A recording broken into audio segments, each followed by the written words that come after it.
کل رات ایندھن کے لیے کٹ کے گرا ہے، چڑیوں کو بہت پیار تھا اس بوڑھے شجر سے۔ اگر آپ فقیر کے پیڑ میں مکھی نارائن داس گلی میں آئیں تو آپ کو یہ بہت بڑا پیپل کا درخت نظر آئے گا۔ یہ درخت کتنا پرانا ہے، اس کے لیے وہاں کے پرانے مکینوں کی رائے یہ تھی کہ ہم اسے شروع ہی سے دیکھتے آ رہے ہیں۔ ویسے بھی پیپل کا درخت خود بھی طویل عمر اور قدرتی خوبصورتی کی وجہ سے مشہور ہے۔ اس درخت کی جڑیں بڑی گہری اور مضبوط ہوتی ہیں اور بلا مبالغہ کہا جا سکتا ہے کہ اس کی عمر صدیوں پر محیط ہو۔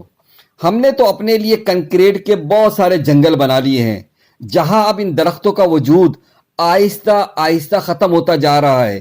اس پیپل کے درخت کے آگے بھی کچھ درخت تھے جو کاٹ دیے گئے۔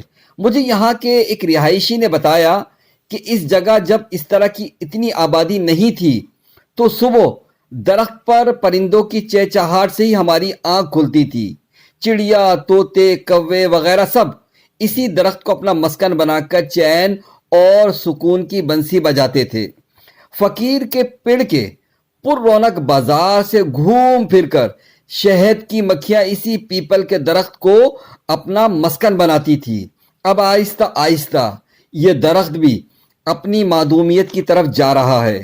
علاقہ مکینوں کو ضرور اس کے تحفظ کے لیے کچھ سوچنا چاہیے۔ پیپل کے درخت کی چھاؤں اور اس کے پتے اور اس کا ماحول انسانی تاریخ کے مختلف ادوار میں ہمیشہ سے اہم رہا ہے، اور یہ بات ہمیشہ یاد رکھیے کہ درخت انسانوں کے بغیر رہ سکتے ہیں لیکن انسان درختوں کے بغیر نہیں رہ سکتے۔